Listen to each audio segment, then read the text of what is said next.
하나님의 말씀은 디모데후서 2장, 하나님의 말씀 신약성경 디모데후서 2장 14절에서 19절까지 제가 봉독해 드리겠습니다. 디모데후서 2장 14절부터 너는 그들로 이 일을 기억하게 하여 말다툼을 하지 말라고 하나님 앞에서 엄히 명하라. 이는 유익이 하나도 없고 도리어 듣는 자들을 망하게 함이라. 너는 진리의 말씀을 옳게 분별하며 부끄러울 것이 없는 일꾼으로 인정된 자로 자신을 하나님 앞에 드리기를 힘쓰라.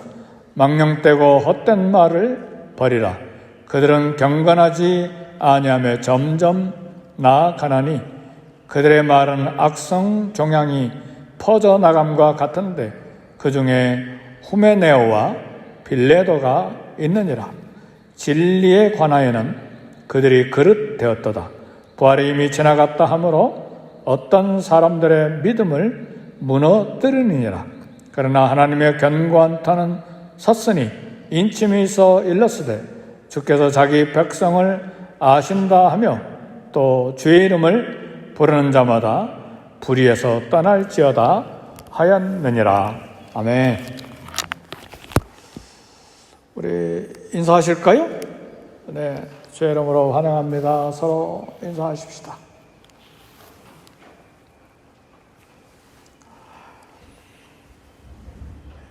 텃밭에 채소를 키우는데 뽑아 버려야 될 것이 있고 또 잘 가꿔야 할 것이 있습니다. 저희 집에 조그만 텃밭이 마당에 있는데 심지도 않았는데 잡풀들이 얼마나 무성하게 끊임없이 자라나는지 몰라요. 근데 아무리 잡풀이 튼튼하고 무성하게 자란다 할지라도 잡풀은 뽑아내야 됩니다. 그리고 저는 늘 이렇게 식물원에 가서 모종을 사다가 심는 것보다는 가능한 대로 씨를 사다가 심는데 한 달이든 두 달이든 물을 주면서 싹이 나오기를 기다립니다. 근데 고추든 토마토든 상추든 싹이 얼마나 연약하게 작게 나오는지 몰라요. 손톱보다 훨씬 더 작게 솟아오르는데 그 잘 모르고 뽑아서는 안 되죠. 그러니까 이런 채소는 아무리 작아도 잘 살펴서 잘 가꿔야만 합니다.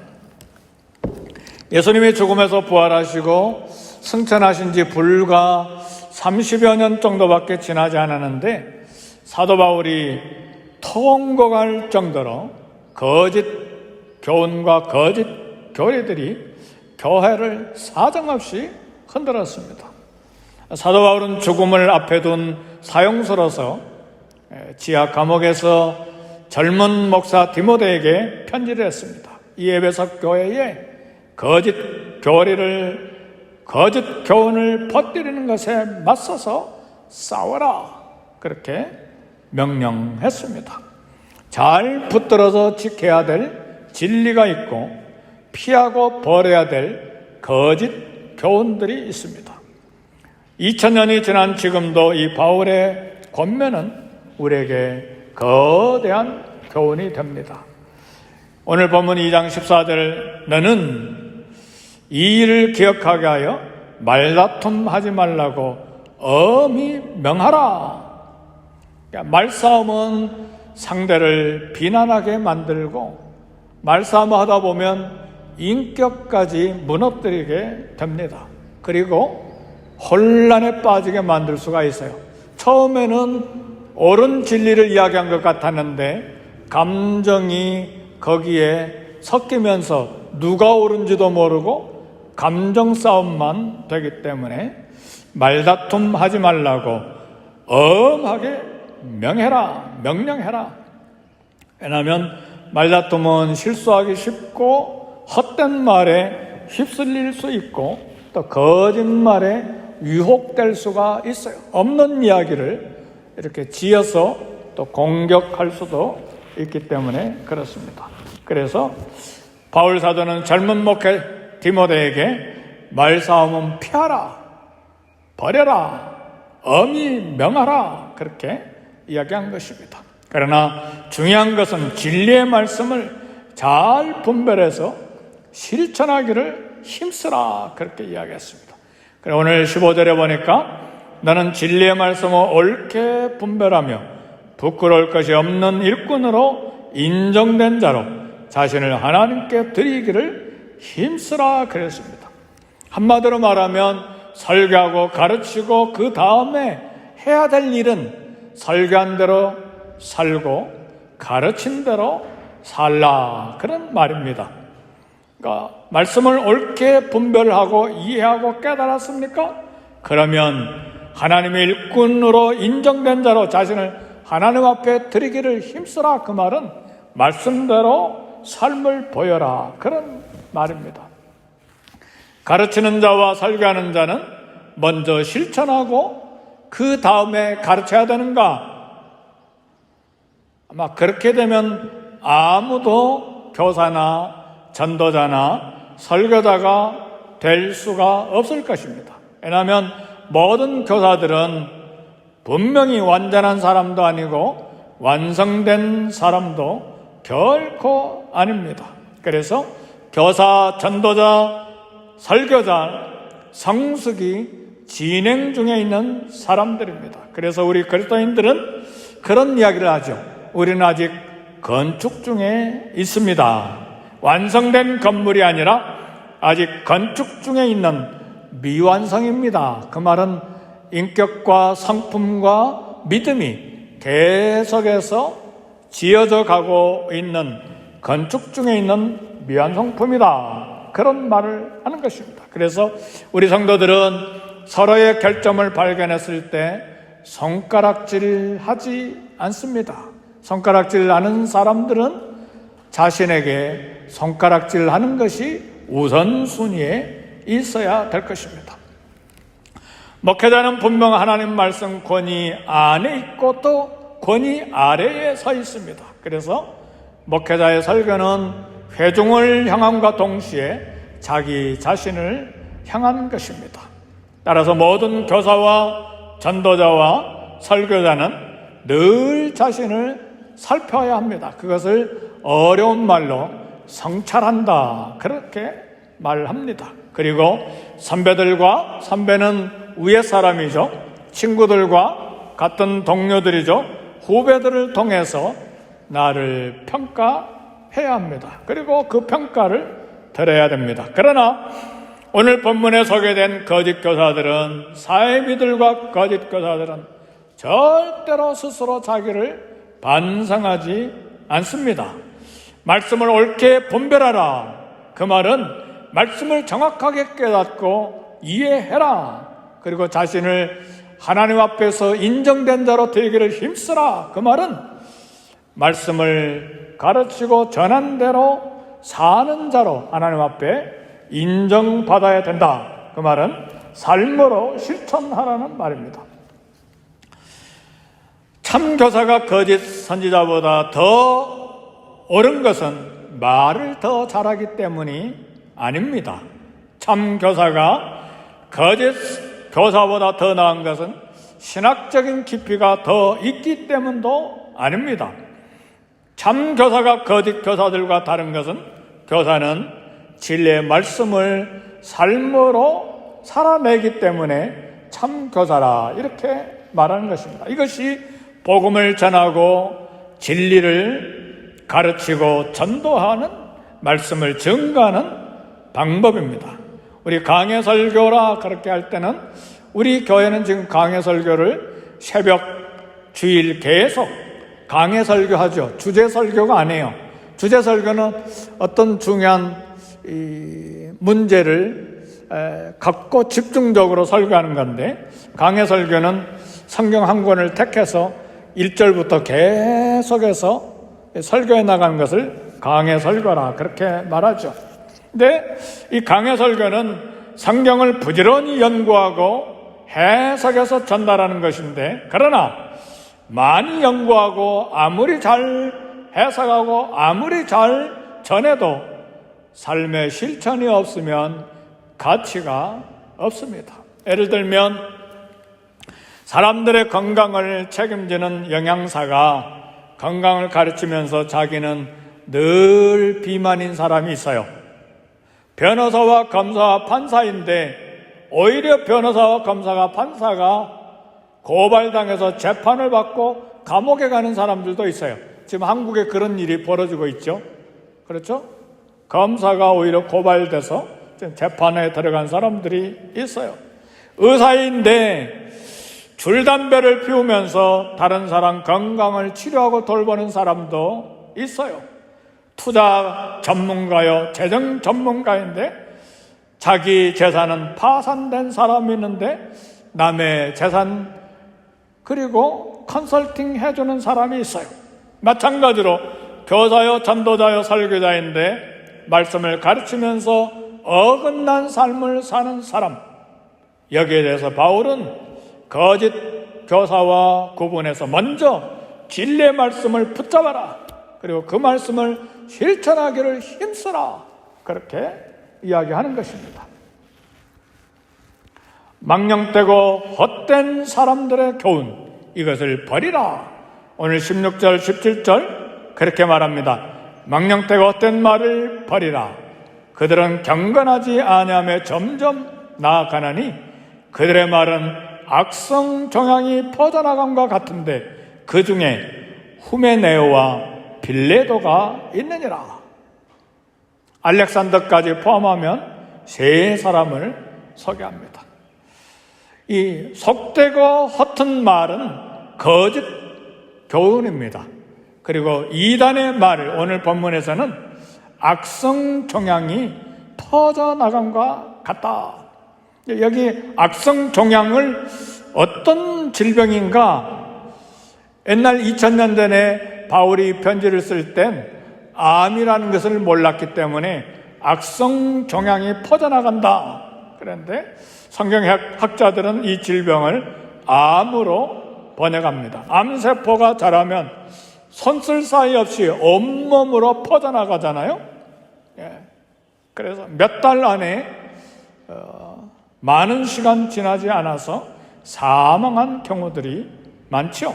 그래서 거짓 교훈과 망령되고 헛된 말은 감기 정도가 아니라 악성 종양, 암세포와 같다. 그래서 이 헛된 말들이 암과 같이 빠르게 번져나가기 때문에 그 부분을 너희들은 조심하고 버려야 된다.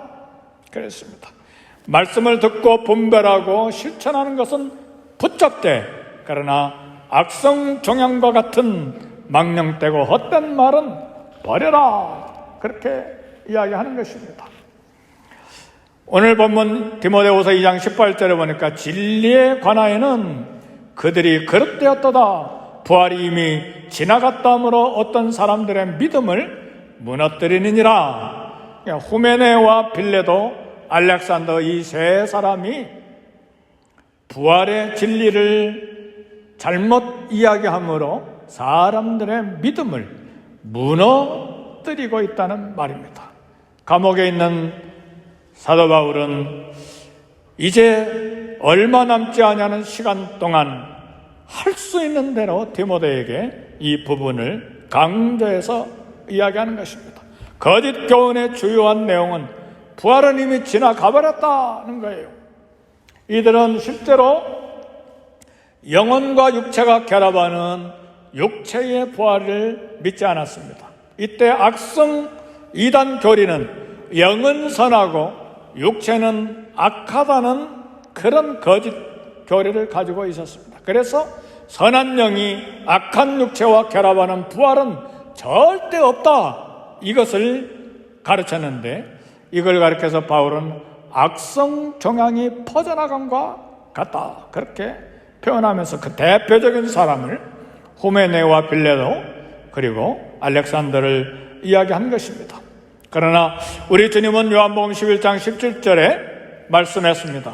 그리스도 예수를 죽은 자 가운데서 살리신 이가 너희 안에 거하시는 그의 영으로 말미암아 너희 죽을 몸도 살리시리라. 죽을 몸 그리고 죽었던 몸 이거 다 살려내신다는 말이에요. 그래서 베다니의 나사로는 죽었다가 나흘 만에 두 다리로 무덤에서 나왔습니다. 이것이 부활이죠. 불완전한 부활이지만 영과 육이 분리가 됐는데 다시 합쳐져서 살아난 것입니다. 우리 예수님이 다시 오실 때 우리는 영혼과 육체를 가진 부활의 몸을 받습니다.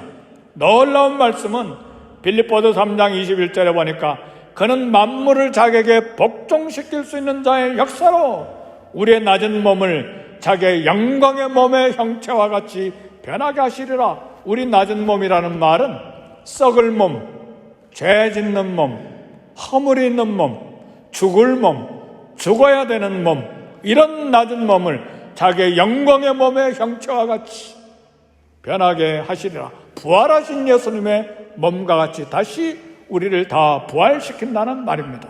그래서 우리 기독교는 부활의 종교입니다. 부활할 육체이기 때문에 우리는 육체를 함부로 학대하지 않고 하나님의 것으로 잘 관리해야 합니다. 우리의 몸은 우리의 것이 아니고 하나님의 것이라 고린도서에서 사도 바울이 말했습니다. 왜요? 피로 값주고 사신 몸이기 때문에 성령이 우리 안에 거하시는 성령의 전이기 때문에 우리는 이 육체도 잘 관리해야 합니다. 거짓 교사들은 영은 선하기 때문에 아주 악한 교리가 여기서 나오는데 영은 선하기 때문에 육체로 어떤 죄를 지어도 영혼에 영향을 미치지 아니한다 그렇게 가르쳤어요. 그리고 마음대로 쾌락에 빠지고 죄를 지었어요.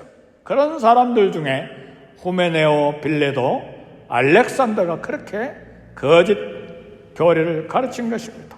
그래서 후메네오와 빌레도, 알렉산더는 복음은 더 이상 순종이 필요 없다. 영은 선하고 육체는 악한데 아무리 악한 육체가 죄를 지어도 영에 영향을 미치지 못하기 때문에 순종할 필요가 없다. 이 얼마나 악한 교리입니까? 그래서 쾌락주의로 빠져나가 버린 것입니다. 예수님의 은혜 때문에 주님께 순종하지 않아도 된다는 거예요. 예수님의 용서의 은혜 때문에 순종이 면제된다. 이것이 뒤틀린 은혜라 그 말이에요. 그래서 부활의 교리, 몸의 부활을 믿지 못하게 가르치고 그렇게 살아간 것입니다. 그래서 이 잘못된 교훈, 헛된 말은 사도 바울이 악성 종양과 같다. 암과 같아서 독이 영혼에 퍼져나가는 것과 같다. 그래서 암이 온몸에 전이되기 때문에 몸에서 암세포를 잘라내는 것처럼 잘라내야 된다. 그 말이에요. 그래서 디모데전서 1장 20절에 바울은 이들을 사단에게 내어줬다. 그렇게 표현해요. 사단에게 내줬다. 이 말은 교회 밖으로 쫓아냈다. 그런 말입니다. 다른 연약한 부분 허물들은 교회가 많이 수용할 수 있는데 이단 교리는 엄하게 다스려야 된다. 그렇게 이야기한 것입니다. 우리는 세상의 모든 배움을 얻어야 합니다. 배워야 합니다. 과학을 배우고 수학을 배우고 경제를 배우고 경영을 배우고 문학을 배우고 음악과 미술을 배우고 철학 다 배워야 합니다. 그러나 다른 모든 지식은 말씀의 권위 아래 복종시키고 순종시켜야만 합니다. 옛날에 멀리 보스턴 대학에서 샤플 교수가 우리 선교사 후보생들에게 와서 가르친 적이 있는데 그런 이야기를 했어요. 이 땅에서 제일 먼저 산수, 수학을 하신 분이 누군 줄 아세요? 하나님이십니다. 왜요? 하나 더하기 하나 더하니까 누가 났어요? 가인과 아벨과 셋. 하나 더하기 하나 하니까 자녀들이 하나둘 생산되고, 또 씨를 심으니까 30배, 60배, 100배 결실을 맺고, 이런 더하고 빼고 사람이 죽으니까 빠져나가고, 이런 더하고 빼고 곱하고 나누는 모든 것, 수학, 산수 하나님이 하셨습니다. 미술은 누가 하셨습니까? 최초로 누가 미술하셨습니까? 온 세상을, 하늘은 푸른색으로, 바다 푸른색으로, 산들은 녹색으로, 그리고 가을에는 온갖 단풍잎으로 온 세상을 이렇게 미술로 그림 그리신 분이 누굽니까? 우리 하나님이십니다. 최초로 토목공사 하신 분이 누굽니까? 땅을 만들고 길을 만들고 산을 만들고 바다와 강을 만든 이 토목공사 누가 하셨습니까? 하나님이 하셨습니다. 최초로 생물학을 누가 했습니까? 동물을 만들고 식물을 만들고 모든 종류의 수천 수만 종류의 수십만 종류의 식물은 누가 다 이렇게 만드셨습니까? 생물학은 우리 하나님이 하셨습니다. 이것을 경영하도록, 경영학은 누가 먼저 하셨습니까? 이들을 다스리고 정복하고 관리하는 이 경영, 하나님이 최초로 하셨습니다. 결론이, 따라서 학교에서 공부하고 유니버시티에서 모든 학문을 배우는 최종적인 목표는 바로 이런 것들을 창조하시고 최초로 하신 하나님을 발견하고 예수님을 믿는 것을 목적합니다. 그 샤플 교수님, 보스턴 대학의 샤플 교수님이 교육학 전공자였거든요. 따라서 우리 모든 두뇌 속에 모든 지식, 모든 경험, 모든 생각 다 하나님 말씀 권위 아래 복종시켜야 된다. 그리고 하나님 발견하고 믿는 것이 목적이 돼야 된다. 오늘 우리가 자녀들을 고등학교, 대학교 보내는 건 처음에 대학교가 생길 때 돈 벌고 잘 살기 위해서 대학 맞는 것이 아니었어요. 하나님을 잘 믿도록 음악 그리고 철학 다 그것 가지고 대학이 최초로 시작이 됐어요. 요즘에 대학의 목적이 어디 있습니까? 사랑하는 성도 여러분, 우리 모든 생각과 경험과 이성적인 판단과 그런 지식들이 하나님 말씀 앞에 비춰져서 오늘 우리가 버려야 될 것과 취해야 될 것이 무엇인지를 아는 지혜가 우리에게 있어야 합니다. 교회 안에서도 같습니다. 오늘 디모데후서 2장 19절에 바울은 말합니다. 주께서 자기 백성을 아신다며 또 주의 이름을 부르는 자마다 불의에서 떠날지어다 하였느니라. 수많은 영혼들이 다 구원받아야 되는데, 그리고 복음을 전해야 되는데 바울이 로마 감옥에 있습니다.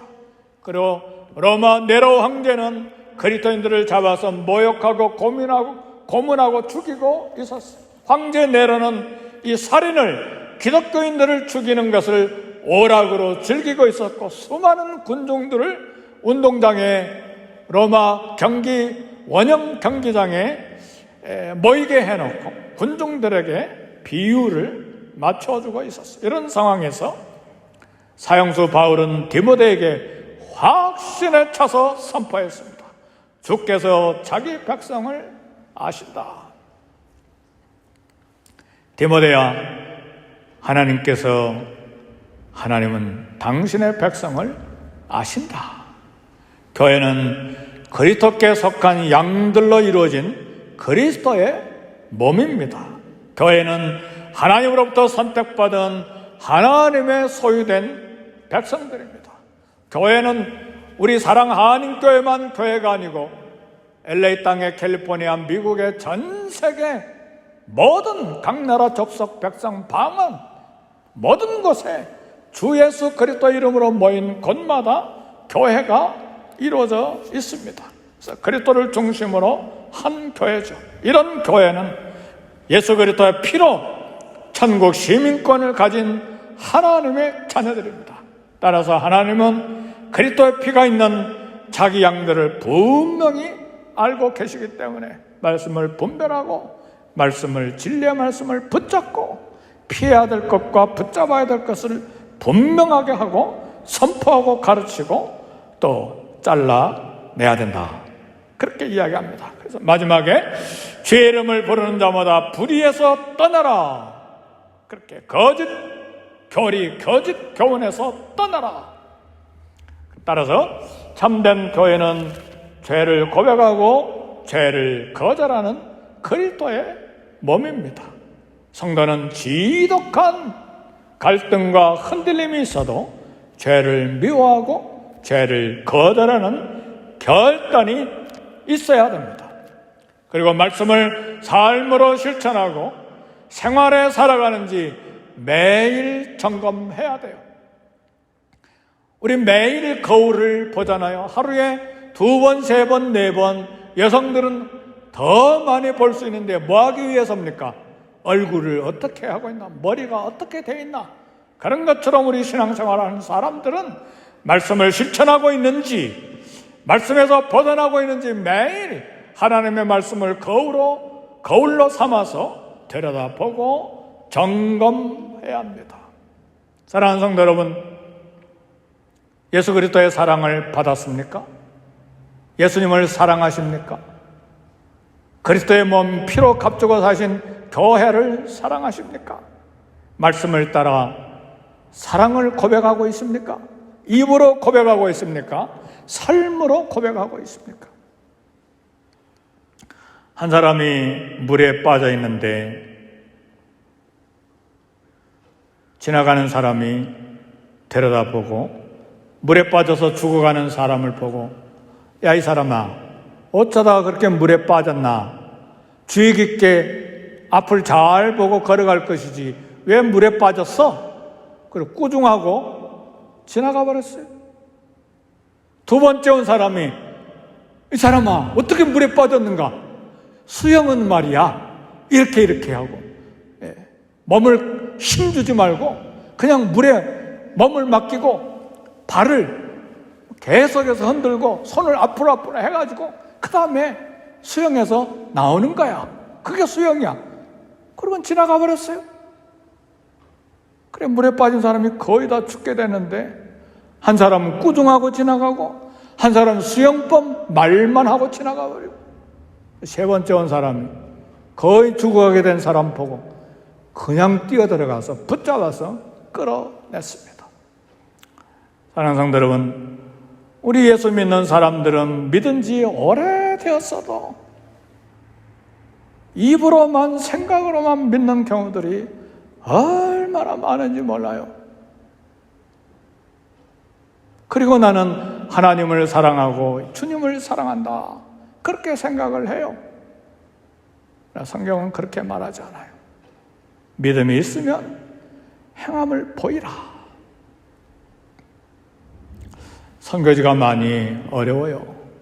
지난 5월 10일, 5월 15일 아르헨티나 선교사님 부부가 일주일 사이로 돌아가셨어요. 자녀들이 얼마나 힘들어하겠어요. 선교지에서. 유달리 아르헨티나하고 브라질에서 선교사님들이 많이 희생하고 있어요. 그래서 얼마 정도 위로금을 보내기는 했는데 이번엔 브라질에서 지난주에 31년 된 선교사님, 저하고 가까워요. 나이도 같고 거의 비슷한 시기에 선교지에 도착했기 때문에 부부가 또 입원했어요. 근데 시골 병원에 입원해가지고 산소통도 없고 그냥 며칠 보내는 바람에 폐렴이 또 같이 겹쳐버렸어요. 큰 병원에 가려고 하는데 이것도 쉬운 일이 아닌 모양이에요. 결국은 오늘 새벽에 보니까 큰 병원으로 겨우 옮겼대요. 네. 아침에 교회 오기 전에 샤워하면서, 야, 안타깝게만 생각하고 있냐? 그럼 도와야지. 어떻게 생각하세요, 사랑하는 성도 여러분? 아, 마음이 안타깝고 짠하고 힘드냐? 그런 감정, 그런 생각만 하고 있으면 뭐하냐? 그런 생각이 들었어요. 아, 도와야 되는구나. 작든 많든 도와야 된다.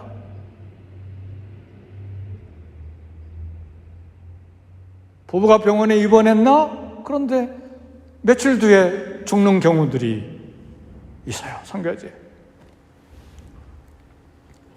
사랑하는 성도 여러분, 박동조 선교사님인데 교회를 7개나 개척하고 사력을 다해서 미국에 공부하러 유학 오라고 스칼라십 다 줄 테니까 오라고 그랬는데도 오지 않고 선교지에 붙어 있는 사람인데 그렇게 됐어요. 이혜령 교수가 신한국인이라고 하는 책에서 바람닭에 대한 이야기를 했어요. 바람닭이 뭔 줄 아세요? 바람닭은 지붕 높은 곳에 꼭대기에다가 장대를 매달고 양철로 닭을 만들어서 바람이 부는 쪽으로 닭머리가 향하게 하는 그거 보셨어요? 그게 바람닭이에요. 네, 이혜령 교수가 신한국이라는 책에서 바람닭, 높은 장대에 매달아 바람 부는 곳을 알려주는 역할을 하는 바람닭에서 이야기하면서 오늘 우리 한국인 그리스도인들은 시대의 흐름과 방향을 알려주는 영적인 바람닭의 역할을 해야 합니다. 오늘 한국 정치와 경제와 사회, 문화 모든 것에 바람닭의 역할을 하는 지도자가 누구인가? 목회자인가? 정치인가? 교수들인가? 의사들인가? 군인들인가? 경찰들인가? 오늘 저와 여러분들은 LA 땅에 살면서 영적인 흐름을 말해주는 바람닭의 역할을 합니까? 돈과 쾌락과 죄와 이런 것들을 하나님처럼 사랑하는 세상에 방향을 찾아주는 바람닭의 역할을 합니까?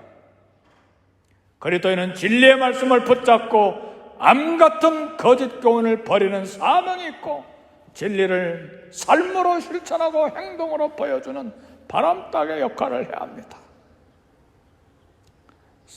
삶으로 행함으로 진리와 사랑과 공의를 알리는 영적인 바람닭이 될 수 있기를 주의 이름으로 축복합니다. 우리 말씀 생각하면서 다 같이 한 1, 2분간 통성으로 기도하십시다.